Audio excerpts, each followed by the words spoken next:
Hello everyone, तो मेरा नाम प्रवीण तिवारी। एक बार फिर से आप सबका स्वागत है मेरे चैनल पीटी फिटनेस में। आज मैं आपको बताने वाला हूं कि आपको पोस्ट वर्कआउट ऐसी कौन सी चीजें करनी है जिससे आपकी रिकवरी अच्छी हो, मसल बिल्डिंग हो और आप इंजरी फ्री रहें। पर उससे पहले अगर आपने मेरे चैनल को सब्सक्राइब नहीं किया है तो मेरे चैनल को सब्सक्राइब कर दीजिए और मुझे सपोर्ट करें। तो चलिए चलते हैं हमारे वीडियो की तरफ। तो सबसे पहली चीज है जो आपको पोस्ट वर्कआउट करनी है वो है स्ट्रेचिंग। तो आज हम बात करने वाले हैं स्टैटिक स्ट्रेचिंग के बारे में। स्ट्रेचिंग करने से आपको क्या बेनिफिट होता है?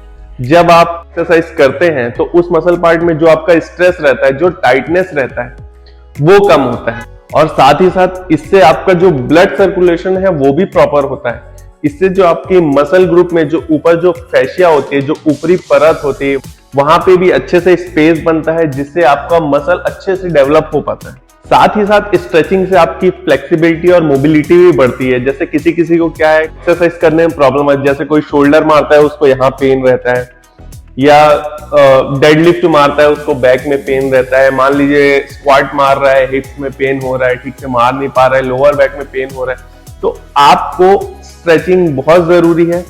इससे आपकी मोबिलिटी, फ्लेक्सिबिलिटी दोनों इंक्रीज होती। साथ ही साथ जो नया जो चलन में है वो है फोम रोलिंग।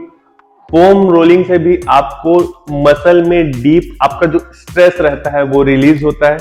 तो आप स्टैटिक स्ट्रेचिंग के साथ साथ आप फोम रोलिंग भी कर सकते हैं, उससे भी आपका मसल का जो स्ट्रेस है वो प्रॉपरली रिलीज होता है। इसके बाद जो सेकेंड पॉइंट है जो आपको पोस्ट वर्कआउट करना चाहिए वो है आपका वाटर थेरेपी।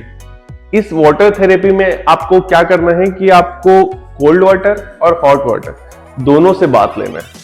इससे होता क्या है, जो आपका जो ब्लड सर्कुलेशन है वो काफी इंक्रीज होता है, आपका जो सर्कुलेटरी सिस्टम है वो इंक्रीज होता है। मान लीजिए आप कोल्ड वाटर से बात लेते हैं, तो कोल्ड वाटर से बात लेने के बाद आपके जो रक्त कोशिकाएं हैं जो वो क्या है, सिकुड़ जाती हैं कोल्ड वाटर के कारण।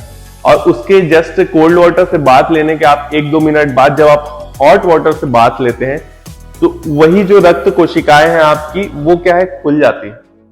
इससे क्या होता है, आपका जो ब्लड का जो सर्कुलेशन है वो तेज हो जाता है और वो आपके पर्टिकुलर जो ब्लड सर्कुलेशन तेज होने के कारण आपके जो ऑर्गन्स है उसमें प्रॉपरली और बहुत अच्छे से ब्लड पहुंचता है। तो इसलिए ये वाटर थेरेपी भी आपके लिए बहुत इंपॉर्टेंट। ब्लड सर्कुलेशन बढ़ाने के साथ साथ ही ये आपकी इंजरी को भी कम करता है। मान लीजिए आप कोई एक्सरसाइज लगा रहे हैं, आपको किसी बॉडी पार्ट में स्वेलिंग आ गई है, तो भी ये जो वाटर थेरेपी है आपको बहुत हेल्प करती है। आपकी मसल की सोरनेस को भी ये कम करती है।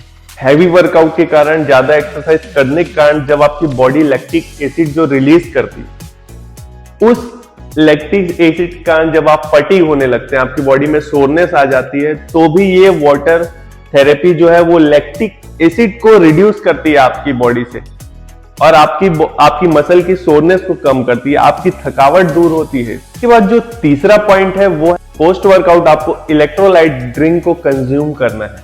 क्योंकि जब आप वर्कआउट करते हैं तो आपकी बॉडी में इलेक्ट्रोलाइट डेफिशिएंसी हो जाती है, इलेक्ट्रोलाइट कम हो जाते हैं जो आपके पसीने के साथ, आपके स्वेट के साथ निकल जाते हैं। तो आपको पोस्ट वर्कआउट इलेक्ट्रोलाइट पीना है। इलेक्ट्रोलाइट के बहुत सारे सोर्स हैं, जैसे कि आप मार्केट में इलेक्ट्रॉल पाउडर भी मिलते हैं, वो भी आपकी बॉडी में इलेक्ट्रोलाइट पहुंचाते हैं। जो आपके नारियल पानी है, आप नारियल पानी ले सकते हैं, वो भी इलेक्ट्रोलाइट का बहुत अच्छा सोर्स रहता है। तो आप पोस्ट वर्कआउट ये इलेक्ट्रोलाइट ड्रिंक लीजिए, क्योंकि इसमें आपको मैग्नीशियम, जिंक, जितने भी आपको इलेक्ट्रोलाइट है जो वर्कआउट के दौरान आपकी बॉडी में कम हो जाते हैं वो आपको प्रॉपरली मिलेंगे। तो मैं आपको सजेस्ट करूंगा कि आप पोस्ट वर्कआउट एक इलेक्ट्रोलाइट ड्रिंक लीजिए। चौथी चीज जो आपको पोस्ट वर्कआउट करनी है वो आपको करना है कि आपको प्रोटीन इंटेक, आपको प्रोटीन कंज्यूम करना है। वो भी कैसा प्रोटीन, जो फास्ट डाइजेस्टिंग है। कोई भी प्रोटीन, जैसे आपको ऐसा नहीं कि आपको पोस्ट वर्कआउट में पनीर लेना है ना, ये गलत चीज। आपको पोस्ट वर्कआउट में पनीर वाला प्रोटीन नहीं लेना है, आपको जो फास्ट डाइजेशन प्रोटीन है वो कंज्यूम करना है। जैसे आप वे प्रोटीन ले सकते हैं जो मार्केट में आपको अवेलेबल है, आप पोस्ट वर्कआउट वे प्रोटीन ले सकते हैं। आप वे प्रोटीन के अलावा आप ले सकते हैं, आप एग वाइट्स ले सकते हैं, वो भी फास्ट एब्जॉर्बिंग है आपकी बॉडी के लिए। अगर आप वेजिटेरियन है, आप एग वाइट्स वगैरह नहीं ले सकते, तो आप लीजिए, आप सोया चंक भी ले सकते हैं। सोया चंक में आपको प्रोटीन के साथ कार्ब्स भी मिलेगा, लेकिन ये फास्ट एब्जॉर्बिंग भी है। तो आप सोया चंक्स कंज्यूम कर सकते हैं आफ्टर वर्कआउट। ये आपकी बॉडी में आपकी मसल रिकवरी के लिए बहुत जरूरी है प्रोटीन।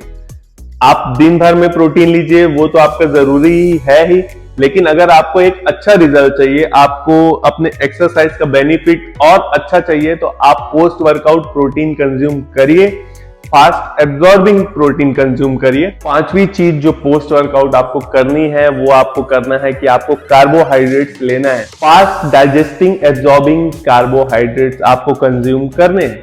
वो कार्बोहाइड्रेट आपको फ्रूट से मिल सकते हैं, लेकिन कई लोग का होता है कि मुझे फ्रूट नहीं लेना है, तो आप फ्रूट के बजाय आप व्हाइट राइस ले सकते हैं। व्हाइट राइस के अलावा आप व्हाइट पोटैटो भी ले सकते हैं। अब आपको कार्ब्स की जरूरत क्यों पड़ती है? क्योंकि जब आप एक्सरसाइज करते हैं, आपकी बॉडी ग्लूकोज को बर्न कर देती है।